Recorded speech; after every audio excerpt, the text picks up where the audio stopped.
সামনে 12 তারিখ জাতীয় নির্বাচন। এই নির্বাচনে কোন রাজনৈতিক দল যদি কেন্দ্র দখল করে তাহলে যুব সমাজের করণীয় কি? ঘটনাকে কেন্দ্র করে যদি কেউ মারা যায় তাহলে কি শহীদ হবে কিনা আমাকে জানাবেন। That's a very important question in this situation.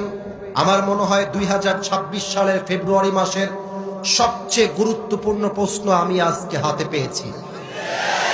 মাথায় রাখবেন, এটা 5 আগস্টের আগের বাংলাদেশ নয়, এটা 5 আগস্টের পরের বাংলাদেশ। আমি আল্লাহর নামে কসম করে বলছি আমার সিরাজগঞ্জের ভাইরা, আগামীর নির্বাচনের সময়ে কোন চান্দাবাজ যদি আমাদের কেন্দ্র দখল করতে চায়, যুবকরা তাদের পিঠের চামড়া একটাও বাকি রাখবে না।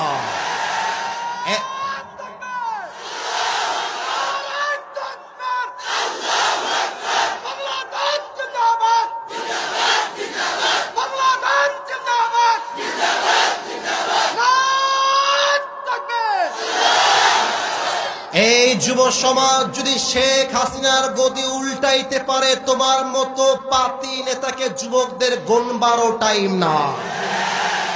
আর যদি কোন নেতা চাকু বের করে হুমকি দেখায়, মাথায় রাখবা ইসলামে প্রথম অ্যাটাক জায়েজ নেই, কিন্তু ডিফেন্স অ্যাটাক জায়েজ আছে। আমি তোমারে একবারে মারতে যাব না, তুমি আমারে মারতে আসে তোমার পিঠের চামড়া একটাও রাখবো না। আরে আমরা ছাড় দেই কিন্তু ছেড়ে দেই না, আমরা ধরি না ধরলে কিন্তু ছাড়ি না। আমার স্পষ্ট কথা, আমি কোন দলের নাম কিন্তু উল্লেখ করি নাই। আমার কথা দল বুঝি না, মত বুঝি না। যেই বেটা নির্বাচনের দিন উল্টা পাল্টা করবে, ও তো নেতাগিরি করতেই পারবে না, ওকে এলাকায় আমরা থাকতেও আর দিব না। আগামীর বাংলাদেশ হবে এমন বাংলাদেশ, সেই বাংলাদেশের কোন ঘরে চাঁদাবাজদের ঠাঁই হবে না। আগামীর বাংলাদেশ হবে এমন বাংলাদেশ, সেই বাংলাদেশে কোনো ধর্ষকের ঠাঁই হবে না। আমরা বলতে চাই, সমস্ত তন্ত্র মন্ত্রে কবর দাও, আগামীর বাংলাদেশ করতে হবে আল কোরআনের বাংলাদেশ।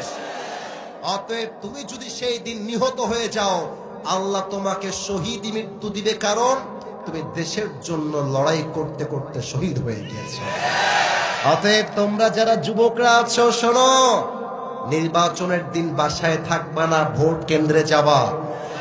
আমি নিয়ত করেছি এবার ভোট কেন্দ্রে আমি নিজে গিয়ে ভোট দেব। আরে জনপ্রিয়তা বাদ দেন, ফেমাসিটি বাদ দেন,